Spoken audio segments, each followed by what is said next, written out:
The spirit of Renaissance took many forms, but its earliest expression can be found in the intellectual movement called humanism. And when we speak about humanism, we are essentially talking about the dignity of man and his privileged position in this world. The humanists emphasized on the elegance of writing and speech, as well as morality, which stressed the uniqueness of man, his feelings and his potential. It stressed on the nature, the achievement and the potential of humanity, rather than on the power and the mystery of divinity. It was a conceptual and secular shift from religion to the potential of human beings. And it also meant the study of the texts of antiquity with a renewed vigor and interest. A dictum of Petrarch, one of the earliest proponents of humanism, can be considered the slogan of Renaissance humanism. It is better to will the good than to know the truth. The root of Renaissance individualism was that each man should freely and harmoniously develop all aspects of his nature. There was a greater stress on moral philosophy than on logic and metaphysics. The freedom of will was important, as was the belief that human personality develops more fully in the context of the family and civic responsibility. The secular conception of happiness included wealth, pleasure, health, and beauty, as well as piety and virtue. A knowledge of languages, especially Greek and Hebrew, was emphasized upon. Beginning with Petrarch, humanist thought approached the subject of persons through introspection and examination of actual behavior of doctrinal formulas.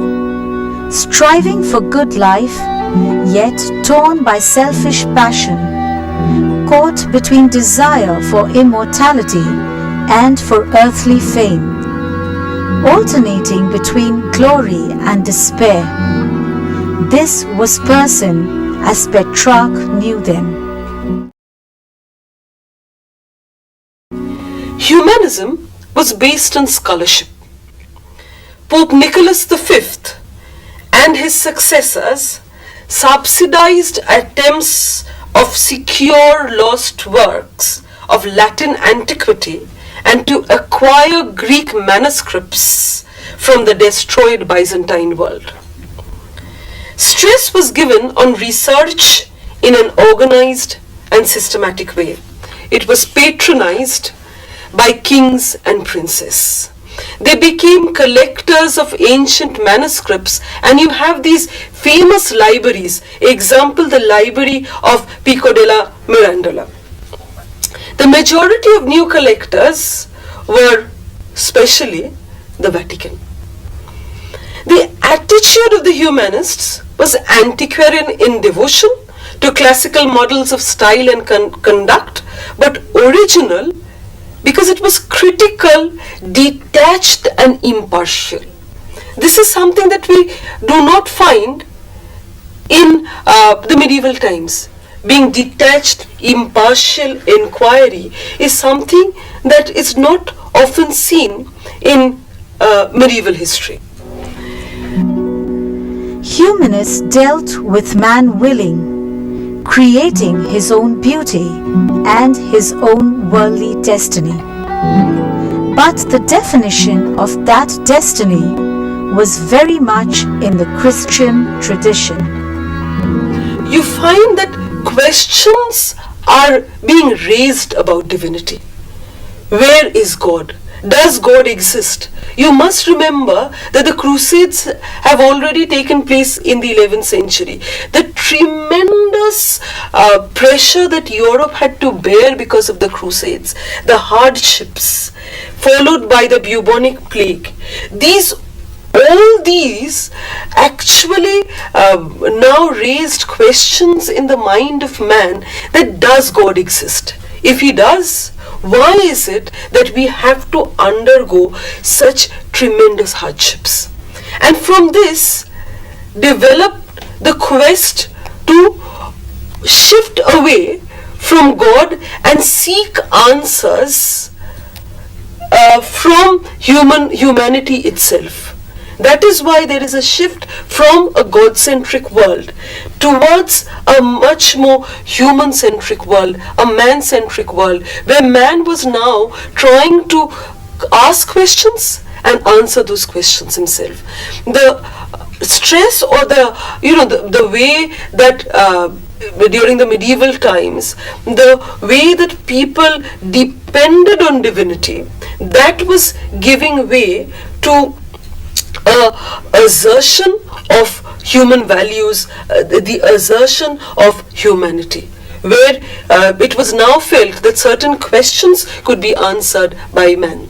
You did not have to go to divinity to get those answers, because divinity so long had not provided the answers. Because if there was God, why then the problems? This is what was resulting in the shift from that God-centric to a man-centric world. It's just that humanism was never divorced from religion. It is not a remarkable break with religion. It is questioning religion. And when it questions religion, the various human values were sought to be incorporated within the fold of the church. The church became, or it was, the main objective was to make the church much more approachable to people. Okay, where you're talking about compassion, where you're talking about lending a ear to the common people comes, and here comes the popes, the cardinals, etc. Because even they could not ignore the trend that that Europe was witnessing during this time. Some of the eminent scholars of this period are Leonardo Bruni, Cicero, Pico della Mirandola, and the controversial Machiavelli. Humanism, we found literary expression both in the study of classical and religious texts as well as in original composition. And these original compositions were mostly in the vernacular. Where you're talking about the study of classical texts, the stress is on writing in Latin. But this is just the aping of the existing texts of antiquity. Where we are talking about new innovations, where you're talking about innovation, new things, we are talking about the vernacular literature that is coming up during this time.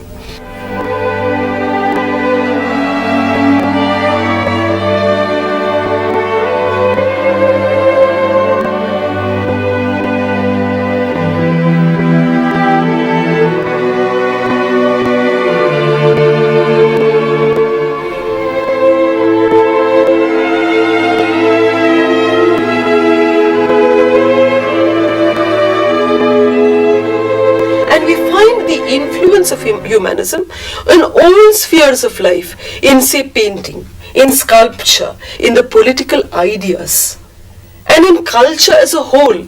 You find how humanism is affecting. It's an all-pervasive effect, not only on society but culture, even on political ideas, where man is becoming important. And you find the stress is on a complete man, based on the Greek concept of the arete. And who is an arete? An arete is someone who can do everything. And there is the replication of that concept during the time of the Renaissance. And the best example of this could be Leonardo da Vinci or Michelangelo. These are people who are adept at so many things. We only know Leonardo da Vinci because he was a great painter. But he was not merely a great painter. He developed all his other faculties as well.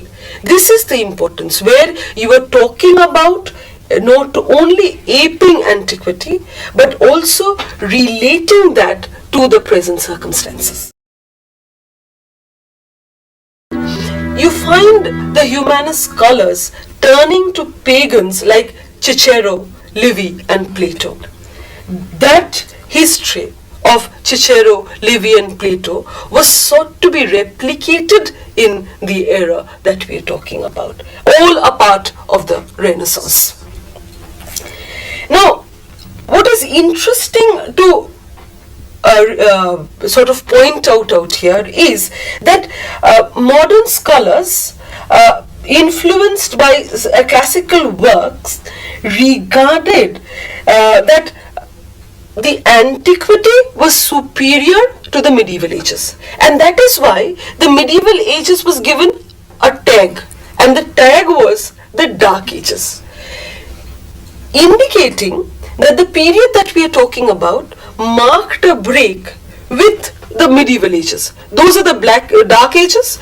Previous to that, we had this golden antiquity of Rome and Greece, which was sought to be replicated in the period that we are talking about. And this is again a very wrong concept, as we have already discussed when we were discussing Renaissance, because the Middle Ages could not be condemned as the Dark Ages. The developments which the Renaissance period that we are talking about, which this period witnessed, were actually a development which was occurring in the medieval times. So this particular period cannot be just called the Dark Ages. Of course, these are the limitations of the interpretation of the previous period, but nonetheless, we know now that humanism, the way the Middle Ages were visualized, was not a correct assessment of the Middle Ages.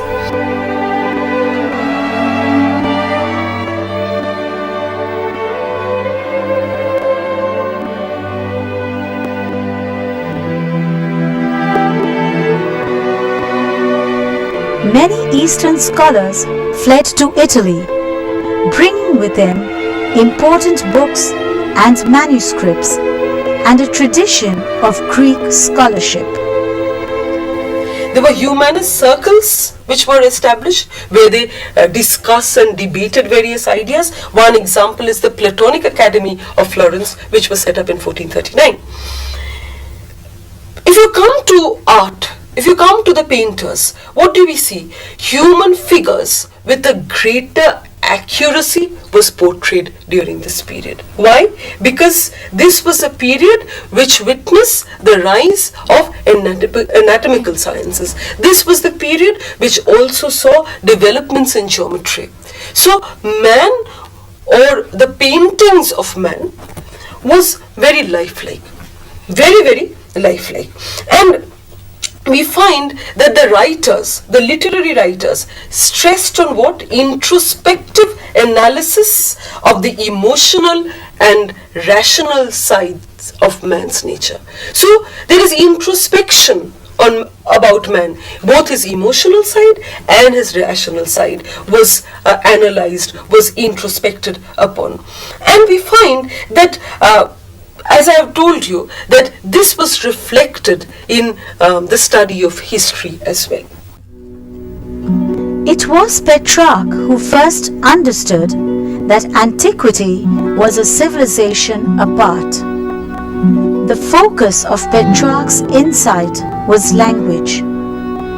If classical antiquity was to be understood in its own terms, it would be through the speech with which the ancients communicated their own thought. The Latin in both prose and poetry is undoubtedly a noble language. For that very reason, it has been so thoroughly developed by earlier writers that neither we nor anyone else may expect to add very much to it. The vernacular, on the other hand, has recently been developed, and though it has been ravaged by many, it still remains uncultivated in spite of a few earnest laborers, and still shows itself capable of much improvement and enrichment. Stimulated by this thought and by the enterprise of youth, I began an extensive work in that language. I laid the foundations of that structure and got together my lime and stone and wood. How were these new ideas spread? Through ecclesiastical legates, through the merchants, through the traders, through the professors who were traveling to the north. And it is just not one-way traffic. It's not that these ideas were just being, taken from Italy to the rest of Europe. Ideas from the rest of Europe were also coming into it.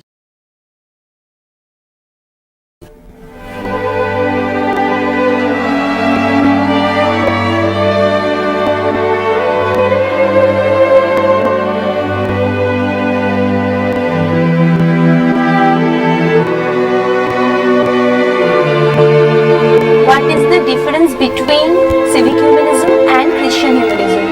In humanism, the influence of, say, Plato could not be disregarded by the Christian church. The Christian church was as much influenced by the ideas of Plato as was secular humanisms, and they tried to incorporate these so-called pagan ideas into the fold of Christianity. And this is what Christian humanism is, where this new humanistic knowledge is being incorporated into the fabric of Christianity. Whereas, where civic humanism is concerned, we find that this humanism, it was felt, could best be realized in family life and in the various civic societies that were formed in the Italian cities. This is the basic difference. The same ideas being incorporated in various circumstances, and thereby the results are not radically different, but of course you can differentiate between the Christian humanism and civic humanism.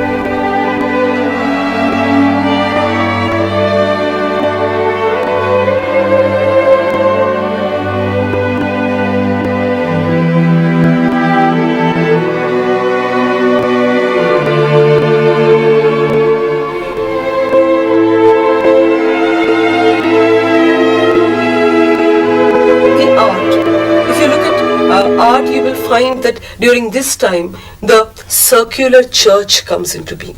And what is the importance of the circular church? Where the altar is equidistant from all places. So the congregation can sort of reach the altar from all sides in an equal way. So God is not far away. God is close to man. This is a signifier. Ma'am, can we say that God replicated human form in humanism? Yes. It's not God only. It is the whole divinity it took a very human character. Something which now became very palpable. God was made lifelike in humanism. Where if you look at the forms of in art, specifically in art and painting, if you look at the content of the paintings or the art, then you will see that the content was religious. It was Christian in content. But if you look at the forms that were used, it was, it was a human form. So God was made much more human. God had a human face now. I would like to draw your attention to that Fall of Man in the Sistine Chapel, the famous painting of the Fall of Man. And it's a fresco on the ceiling of the Sistine Chapel. It is, of course, the fall of man as has been visualized by Christianity, because Adam ate the forbidden apple and that is why man fell. And this is the theme of the painting of Sistine Chapel, but can we see it in another way? The creation of Adam is another work of iconic value on the ceiling of the Sistine Chapel. God crosses the heavens like a cosmic meteor. Adam receives from God's right finger the spark of life. Can we say that when man is leaving the hand of God, he is actually becoming much more individualistic and is actually not depending on God? So these are the various manifestations of humanism, whether it is Christian humanism or where we turn our attention to civic humanism. Civic humanism is a line of humanism that expounded the ideas of republican citizenship and the means of classical studies for public life. The Renaissance is actually very aristocratic. So for the common man to become secular, in fact the common man has now started asking questions. This tremendous pressure that he is under is now casting a doubt in the minds of the common man also, that does God exist? So as far as that is concerned, yes, the common man is asking questions. He is asking questions about divinity. He is asking the place of divinity in his life, or if at all God is relevant to his existence. But at the same time, if you talk about humanism affecting the common man, it is far too sophisticated an idea to actually permeate down to those levels. If you look at Machiavelli's books, The Discourse and The Prince, it's so very secular. And in fact, Machiavelli exemplifies civic humanism. If you were talking about, sort of totally ignoring Christian beliefs and Christian tenets, it is Machiavelli's Prince, where he is talking about statecraft, how a prince, how a ruler should rule. Machiavelli's treatise, Prince, that expounded on how to grab power and cling onto it, made him a controversial character. His name became synonymous with wily, manipulative tactics. An excerpt from Machiavelli's Prince. A prince must know how to play at once man and beast, lion and fox. He neither should nor can keep his word when to do so, will turn against him. It is very disadvantageous always to be honest. Useful, on the other hand, to appear pious and faithful. Nothing is more useful than the appearance of virtue. The whole idea is to revitalize both the human life and the church. On the one hand, you have the humanism, which is Christian humanism. On the other hand, you have the humanism, which is civic humanism. Civic humanism is much more secular. It could not be called totally secular, because I told you that you are actually the creature of your times. You cannot ignore the times that you are born in. So some influences of your time is bound to be there in you. But nonetheless, in spite of this pull effect, civic humanism is a secular trend of humanism. Civic humanism is where you have the writing of history, the way history it speaks about analysis today. For the first time, on the lines of Cicero's history, on the lines of Pliny's history began to be rewritten very impartially, it's not at all connected to religion. It's not at all the copying of Christian manuscripts. A secular analysis of events, where events are seen very impartially. The history that we now, or what we understand by history today, is something which developed during those times. Humanism took the human nature in all its various manifestations and achievements as its subject. Humanism emphasized the dignity of man. Humanism stressed the unity and compatibility of truth found in all theological and philosophical schools and systems, a doctrine known as syncretism. Humanism looked forward to the rebirth of a lost human spirit and wisdom. The effect of humanism was to help men break free from the mental strictures imposed by religious orthodoxy, to inspire free inquiry and criticism, and to inspire a new confidence in the possibilities of human thought and creation. From Italy, the new humanist spirit spread north to all parts of Europe, aided by the invention of printing.